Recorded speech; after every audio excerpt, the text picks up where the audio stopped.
Oh, hello. Ikria here. I also respond to Aqua and Kua. And I'm really excited about having the opportunity to talk about the topic I selected today.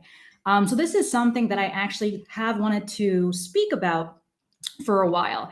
And I think that it's a topic that might be on many people's minds, especially if you live in Nigeria. And I do work with individuals in Nigeria, and I've had the pleasure of actually working in Nigeria for about 4 years as well. But there was something that was trending online, hashtag horrible bosses.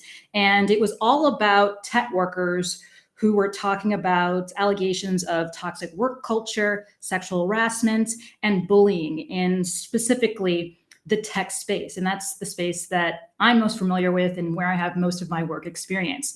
And so I've taken some time to put together some thoughts as someone who supports leaders and supports teams with building psychological safety and helping them think about how they might want to show up. And I thought I would share that with everyone. So if that's of interest to you, please,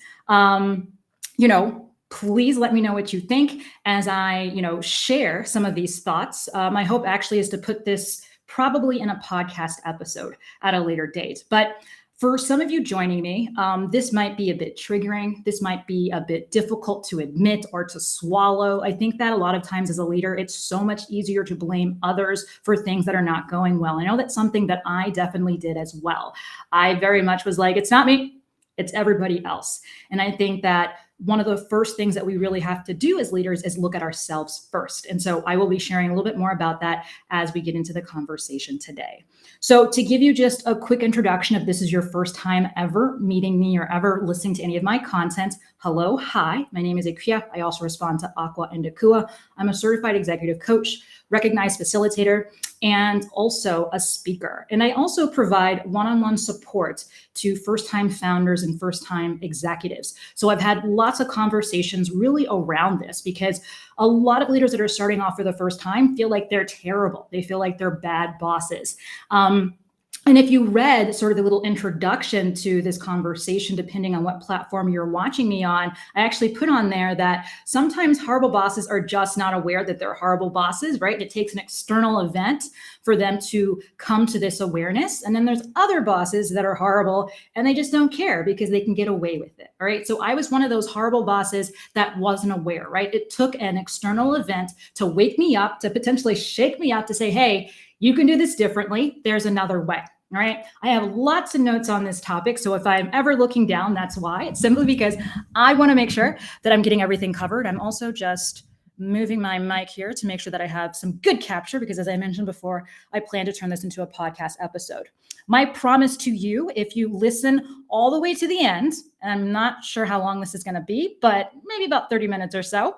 But I promise if you listen all the way to the end, you might have some new perspectives to try on, some new stories to tell yourself really about leadership and what's possible. And probably most importantly, information to share with others, right? I hope that from this conversation, you at least take away something that you can potentially share with others. And when we get down to it, what I'm going to be sharing actually are 3 thoughts that every leader should keep in mind, because with a lot of the hashtag horrible bosses content I see online, I feel like a lot of it's not very actionable. A lot of it's not telling people what they should be doing or could be doing. It's a lot more of sort of just venting. And I do think that's incredibly important. I think it's important that there are safe spaces where people can talk about some of the terrible things or horrible things that have happened to them. And so I think it's great that there has been a time where people are sharing what has happened, right? We all are becoming aware of the fact that this is a problem. Now, what are those next steps we're going to take? And I think that as a coach, right, that's the primary way in which I support my clients, cultivating their self-awareness and then getting to that next step of what are we going to do differently? How are we going to show up differently? What are those routines? What are those habits? And I'll be sharing a little bit more about that after I talk a little bit more about what sort of toxic work culture can potentially look like. Because I think a massive part of this is that not everyone's necessarily aware of what it looks like, and they only become aware when it's too late. All right. So I actually have some really great definitions here that I got from Career Contessa. If you would like the link to this particular article, feel free to reach out and let me know. I'd love to share it with you because I think it's such a great article, so easy to read, very straightforward, and it's going to be very helpful for you if this is something that you're trying to wrap your brain around or if this is something that you're supporting another leader with. All right, so a toxic work culture is one where the workplace is plagued by fighting, drama, unhappy employees, due to the point that productivity, and I work on productivity, right? And well-being of the people in the office is affected, right? So it's really about recognizing that how we show up, how we behave can have an impact on us as human beings, emotionally and physically, and ultimately will have an impact, honestly, on the bottom line of the company. So depending on which sort of perspective you want to look at it from, right? The people perspective, the profit perspective, the profitability perspective, right?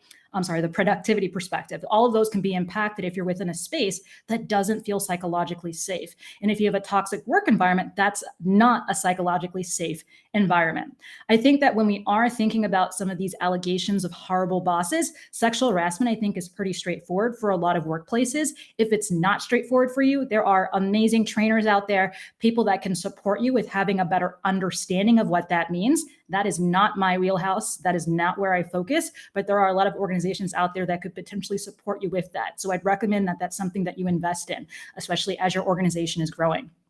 Bullying is a very interesting concept, and I actually would put bullying within this concept of toxic work culture because I think that the two work hand in hand. I don't think that there's any one clear definition of bullying. I think that last year at some point in time, I might have done a live, more specifically an Instagram live. If you are watching this on LinkedIn or you're watching this on YouTube, more specifically a Instagram live on bullying because there are so many sort of moving parts to that, so many different ways in which it can be defined. But I think ultimately bullying is really about, once again, having people feel, right, get to a point where they're unhappy, they're not productive, and they're in a workspace that's pretty much unsafe, right? They don't feel safe to be themselves. They don't feel safe to really show up. So I wanted to take this one step further before I got to the 3 thoughts I had that all leaders should keep in mind in relation to being a horrible boss, just to once again give a little bit more context and help people who are thinking to themselves, how am I supposed to know if I'm a horrible boss, right? Do I have to wait for a bad tweet? Do I have to wait until, HR writes me up? Do I have to wait until, my investors, reach out and say something? No, you don't. Okay. The first step is really making sure that you're educated. And I'm probably going to sound a little redundant. I'm probably going to sound like a little bit of a broken record actually when I get to a certain point, but there's a reason to it. And I think it's so important that we make sure that we go over it over and over again. So in terms of thinking about a toxic workplace, what can this actually look like? Okay. And a key thing here, and one of the reasons why I really love this article that I got this from on Career Contessa, is that you can also have a toxic work environment if your employees are working from home. You can still create a lot of toxicity, even if you're not physically around people. It's about behaviors and expectations and the culture that you're creating. So let's talk a little bit about what that actually looks like, right? Because we can talk about toxicity all day we want, but what does this really mean? So the first thing that's on this list that I think is great is bad communication. Bad communication, passive-aggressive communication, and there actually are definitions of bullying within the workplace that includes telling different people different things so that they are like sort of working against each other, and it leads to really terrible results within the organization. And that's actually very closely related to the number 2 thing on the list, and that is exclusion, gossipy behavior, cliques, right? Different people having access to different types of information and maybe hoarding information so that not everyone's on the same page. Once again, that's not great for your business. The third thing on here is really around expectation setting. And I'm going to get to this a little bit later when I talk about the 3 thoughts that all leaders should keep in mind. But that's really just poor leadership at the end of the day, right? So there's just not a lot of clarity around what needs to be done. And potentially, there could also be an element of the deadlines and things constantly being changed. So the leader has sort of one expectation, it's not communicated, and they think that their employee can read their mind, and they're yelling at the employee because the employee didn't get it done at the right time, but it was actually never communicated, right? That's poor leadership. That's lack of clarity. That's lack of communication. And that's also sort of moving the goalpost, which can also be considered bullying in some definitions. Another thing that a lot of times that you'll see in toxic workplaces is unmotivated employees. And so what that typically means is that there's a disconnect between what needs to actually happen in terms of work and how employees are actually showing up. stifled growth. So it's really difficult for a company to get to the next level if they're creating an environment where people don't want to stay or people don't feel comfortable working and showing up, right? And that's incredibly important within the startup space where you do need to fail and you need to try new things, and different things might be happening. All right. The next one I have on here is rapid employee turnover. So this really should be something that all leaders should be looking at.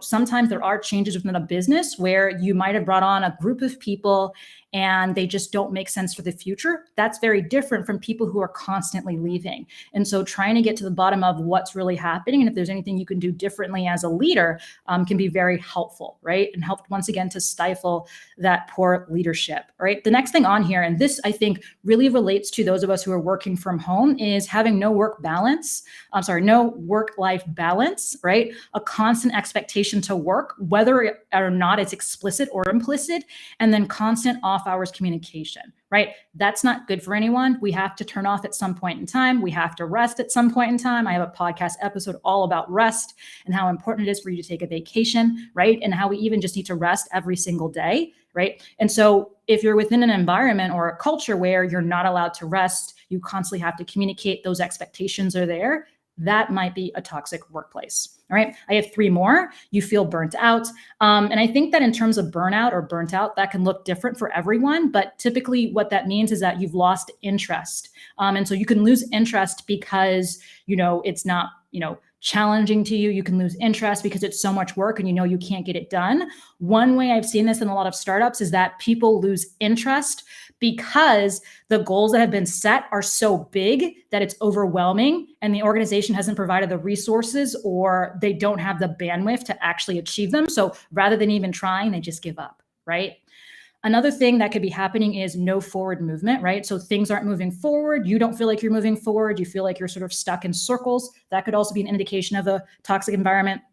And last but not least, you as a human being might have this intuition, this internal intuition or this gut feeling that something's not right? That something is not going well. Those could all be indicators, once again, of a toxic workplace. If you're interested in learning more about this or you want to know more, feel free to reach out. Now we'll share the link to the article that I got some of these pieces from. But I think it's always very important to make sure that we're on the same page around what a toxic workplace could look like. So we can then talk about, what actions we can take and what we can do differently at leaders to really move to the next level and get our business to the next level. One thing that might be interesting to some of you listening to this who have no real idea who I am is talking a little bit about my experience and my lack of experience. So one of the reasons why I feel like I can have a conversation about this is because I've worked in both Ghana and Nigeria over about 4 years working for a high growth startup. And so I know what it actually takes to build a team from scratch. And I made many mistakes doing it, right? There are many things that I definitely did that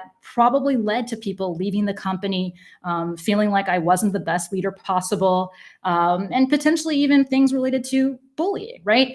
And more than happy to say that. Some of you listening to this might not be willing to admit it, but I'm more than happy to admit it. I am not perfect. I'm a human being. If you're listening to this, you're not perfect and you're a human being.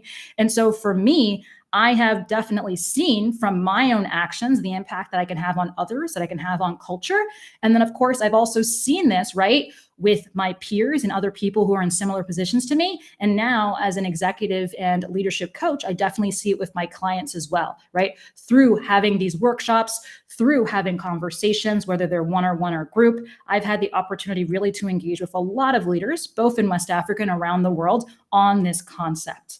This concept really of being a horrible boss, psychological safety, what a toxic workplace is, what bullying might look like in the workplace, So speaking from my experience and then also some of the things I've learned through supporting others and research as well. That's where all of this is really coming from, And I think one of the things that I really want to speak to when we aren't talking about the 3 things that all leaders should keep in mind. And so I'm getting to the point where I'm talking about what we can do better, What comes next? What are the actions we can take? Is really just recognizing that we can all do better, All of us can do better. I don't care who you are, where you're from, all of us can do better. And I think another thing to keep in mind is that none of us can do this on our own, So whether you're thinking about it from the perspective of your own career or building a business, we can't do this on our own, We need other people, both in our personal and professional life, to be able to move forward. So I think it makes a lot of sense for us to reflect on how are we showing up and how are our behaviors, right, and our actions impacting others, right? I think that is really so key. And I think it starts with really building your awareness. And so the first thing I have on here in terms of thoughts for all leaders to keep in mind is the fact that many leaders, whether you're a founder, whether you're an entrepreneur, whether you're a business owner, whether you're a middle manager, wherever you are within that hierarchy, many of us lack awareness, right? We have a lack of awareness.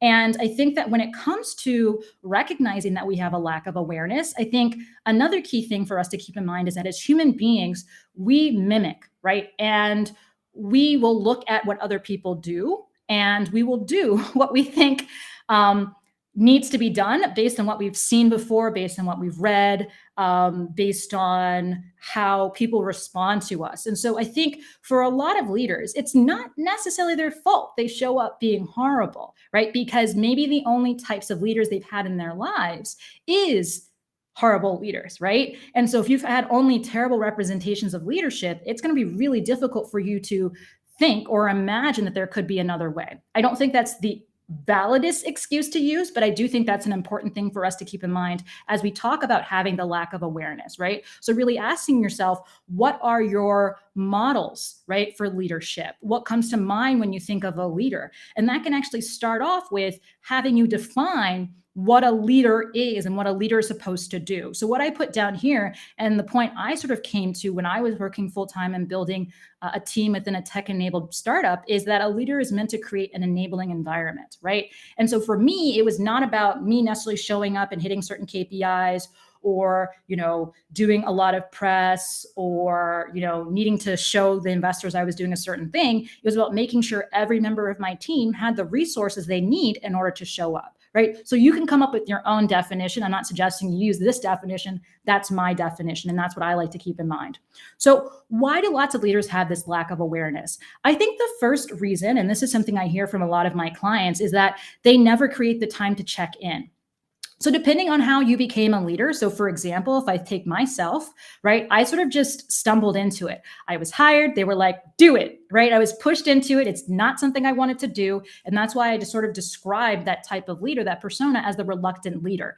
They sort of have just stumbled into it. And a lot of startup founders have just stumbled into it, right? They might be software engineers that all of a sudden become CTOs or CEOs, right? They might be project managers, and I come from more of a project management background, right? That all of a sudden are being told they have to keep all these things in mind. So a part of it might just be that there's a bit of reluctance, right, to actually check in and see where they're going and where they're at, because they might not have the time. They might not even know that's something they need to do. Another reason why there might be a lack of awareness is because they've had bad role models, right? They've never seen what, and I'm going to put this in quotes because I don't think there's anything such as a good leader, but I think that's something for us to keep in mind. What are the models of leadership that we see, right? If we're talking about it from the startup space, what we'll see is there are a lot of models of leadership that actually might not be enabling depending on the environment that they're in. And so, within the startup space, right, you need to be innovative. You need to be maybe yelling at people, right? What are some of those stories you tell yourself about leadership? Where do they come from? So recognizing that a lack of awareness could come from bad role models, because if you're trying to compare yourself to someone, you'll be like, well, I'm not doing it as poorly as him, but that doesn't mean you're necessarily showing up in a way that's enabling, and that's an enabling environment for your employees. All right. Another reason why there might be a lack of awareness is because a leader has bad or unhelpful thinking patterns. And a lot of these bad and unhelpful thinking patterns come from having different biases, because once again, we are human beings. So because naturally as human beings, we have biases, right? And those biases pretty much are shortcuts to help us get to a point so we don't have to spend too much brain power and energy. Those biases really might be getting in our way of having the capacity and awareness to really support people. I think one of the biggest biases I see, especially within the startup space and the people I support, and I know this is something that I also suffer with, is confirmation bias. And what that is sort of something happening, right? And you feel like you knew that was going to happen. And so it just reconfirms some of your pre-existing notions about something happening. Let me break that down because that wasn't very specific. You hire someone maybe from a specific culture or a specific ethnic group. They do something and you use sort of a stereotype or a generalization to say, hey, yeah, I knew that was going to happen because that's what those types of people do, right? So not only is it discriminatory, but you can recognize that that's probably not true in every situation. And you were sort of looking for it, right? So the barest essence of it is going to force you to feel like, yep, I knew it. And because you're a human being, you will try and confirm it and you're like, that's the truth, right?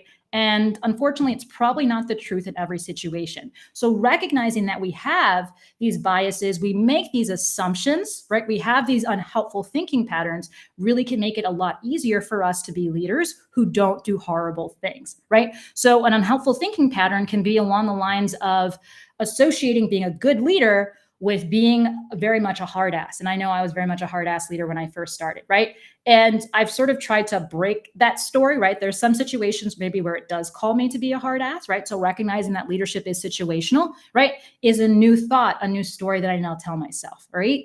I know it's not that easy, but that's sort of the starting point. And I just wanted to share that as an example. So I'm sure you're thinking to yourself, how can I improve this? And I always think that there's three basic ways to improve your lack of awareness. The first is by getting feedback, right? So by recognizing that you can ask others for feedback, right? You can hopefully receive that feedback. And there's many ways in which you can do that.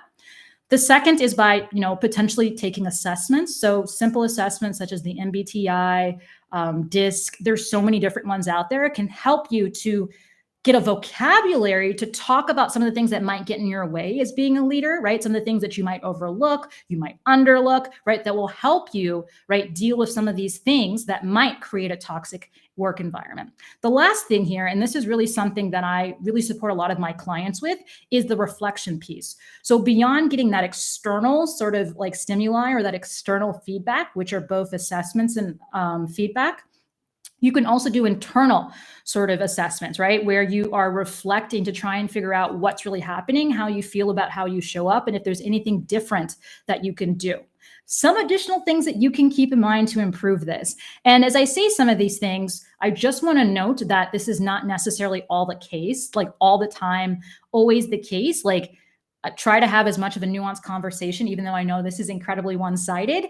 But I do think there is a lot of the blind leading the blind. And I know when I was a leader, that was definitely an issue.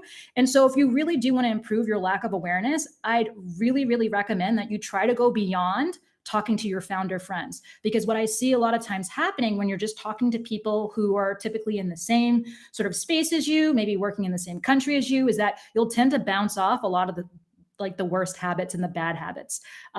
So I really would recommend, if this is something that you want to improve, that you go beyond talking to your founder friends or whatever level you're at friends, and you look for other sources of, reflecting and also trying to build that feedback muscle. Okay.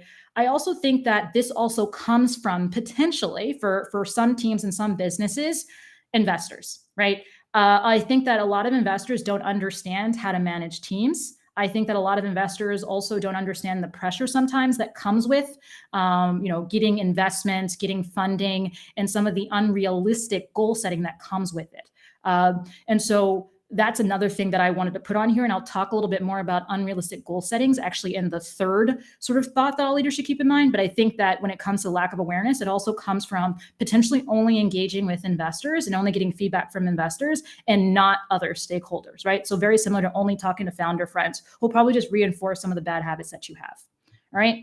Another thing I have on here is realistic goal setting. Recognizing that you can have other allies. So depending on how big your company is, HR can be a really good ally if they have the resources and training to support you. And then most importantly, I think that if you are a leader and you are listening to this, or I would recommend that you share this with a leader maybe who's dealing with some of these issues that I shared earlier, is educating yourself. I think that every leader who gets in this position, whether it's through osmosis, whether it's, reluctantly like I did, it's really important that you educate yourself and you start to think about, how can I implement what I've learned, right? So it's not just about learning it, but implementing it as well. Okay, let's get to the second point. The second point I have on here, and the second thought I think all leaders should keep in mind to really go from being a horrible boss, maybe to an aware boss, is maybe that second state, that B state that it'd be great for all leaders to get to, is a lack of willingness to engage. Okay, so why do we do this? Why do leaders not have the willingness to engage? And once again, as I talk through this is totally me. I was not one that wanted to engage. This is something that I had to learn the hard way that was important and necessary. So typically leaders, right, that I work with, they're saying that they're not always willing to engage because they have a perceived lack of time and energy. And once again, depending on how you define what success looks like in your position as a leader, that's really going to have an impact on how you show up and you behave. And so for a lot of leaders, they feel like they cannot give the time and energy to the team that their team might need. The second thing I have on here are, once again, assumptions and stories about how leaders show up. Leaders shouldn't have to talk twice. Leaders shouldn't have to over-explain. As a leader, my team should just know what I want because obviously they can read my mind, right? Once again, another reason why leaders sometimes aren't willing to engage is bad role models, right? So maybe they've seen other people do something and they think that it's a successful way to show up. And so they're just not willing because, that other leader doesn't do it. That other founder doesn't engage with their team. Why do I need to? Okay. The next one I have on here is the lack of willingness to ask for help, right? So it is difficult to ask for help, I think, even if you're paying someone. And so if you recognize that, you've built your awareness around that, right? That might also contribute to your unwillingness to engage. That unwillingness to ask for help is very similar to not wanting to admit you're wrong or not wanting to admit you don't know. And I know for some leaders that makes it difficult for them to have a conversation, especially within a startup space where you don't always know what's going to happen next. And so sometimes having a conversation with someone around that might be very anxiety inducing. And so overall, that lack of willingness to engage comes from, I think, a lack of willingness to be vulnerable, right? And to admit that you also are a human, right? Because for some leaders, right, the story they tell themselves is that I have to be strong, I have to be bigger and better than everyone, I have to outwork everyone. At least those are the stories I told myself. If that resonates with you, let me know in the comments. But for me, at least, that's something I know that very much came up.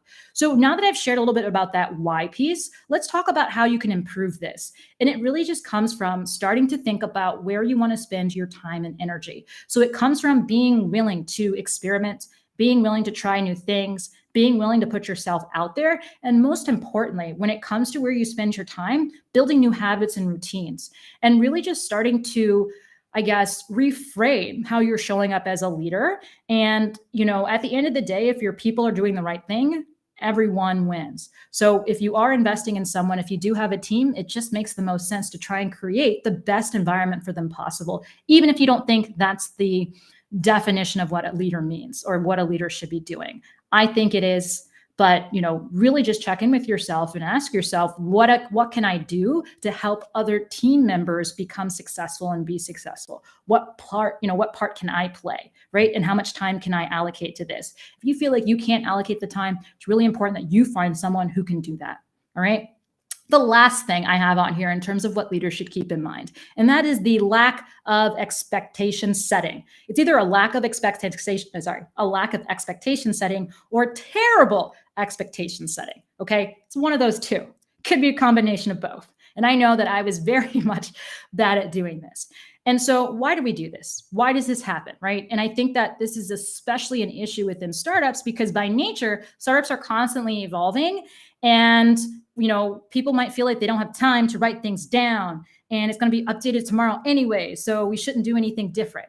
I disagree. I think that every time things update or you're trying something different, you should try and document it as much as possible. Okay, why else does this happen? There might be a culture not educating everyone and leaving people out, right? So that goes back to what I was talking about in terms of bad communication, a toxic workplace. That's just kind of how it's always been. And so no one's ever thought to break that cycle. Another thing that could be coming up in terms of lack of expectation setting or terrible expectation setting is that there's been no investment in a process or policies until it's too late, right? So I think that even if you are two people within an organization, right, just two co-founders, I think that you can still have an agreement between each other, right? And I think that it really needs to start when you first begin. I think that even if you're one person, you should be writing down processes and you should be writing down, boundaries so you can make sure that you're able to show up and be efficient and effective with your time. That's something I do when I work primarily by myself. All right. Another reason why there's a lack of expectation setting could come from a culture of no one really being responsible, right? So sort of just passing the potato and no one really being responsible for anything. And the last one I have on here, and this is sort of a reiteration around what I mentioned before, but goals that are too big to ever achieve, right? And this, once again, can be somewhat related, I think, to fundraising potentially. So really just recognizing that there might be a lack of expectation setting or terrible expectation setting because the goal setting process, the KPI process, the OKR process, however you want to call it, whatever you want to call it today, is just not a very good process and doesn't actually lead people to have an understanding of what they need to do, of how they're supposed to show up, in order to get the company, the business to the next level or generate whatever revenue you're looking to generate. All right. So that's it in terms of lack of expectation setting. So, how can we improve this? What can leaders do differently moving forward? I think the first is really sort of setting policies. And once again, I think that even if you are a company of one, you can set policies, AKA boundaries, um, and approaches from day one. I really just would recommend that setting policies so you know what you say yes to and no to can be the most simplest thing, right? And you can definitely do that for yourself, even if you work for yourself, right? So setting policies, setting definitions, really making sure that you're educating yourself. And as your company gets bigger, making sure that you're educating everyone and everyone's really on the same page. I think another thing that could be very helpful with this is checking in on your goals, because I think for so many companies, they just set their goals once a year and that's it. They don't really check in on it, right? And so checking in on your goals, checking in on your progress, celebrating your progress, right? And making sure that you are giving your employees and your team achievable goals. And when I say this, right, and I do a lot of work with startups, especially early stage startups, where I'm supporting them with their thinking about where their time and energy should go. And a lot of them are always talking about KPIs and OKRs. So really just recognizing that, if you have this big, hairy, scary goal, whatever you want to call it, you need to be able to break it down into achievable chunks so that the people supporting you, once again, don't get overwhelmed, right? Don't feel like, ambivalent and are motivated and excited to actually, charge towards it, right? So you can stretch them a little bit, but it shouldn't be something that's absolutely ridiculous and improbable, because that's not going to be helpful for, motivating that employee. You can potentially provide that big, hairy, scary, improbable goal to investors, but that's definitely not something that you should only be sharing with your employees. Okay. So ultimately, really what I'd love to recommend everyone who's watching this, if you're watching the replay or if you're watching this live, that you really need to think about redefining your role as a leader. And I think that as you redefine that role, you need to keep those three things in mind. You need to keep in mind that you need to cultivate your self-awareness, that you need to be willing to engage, and you really need to learn how to set expectations and do that constantly. I think all three of those things are important elements of being able to show up and be an effective leader. If you would love some support with this, please feel free to reach out. You're welcome to check out my website.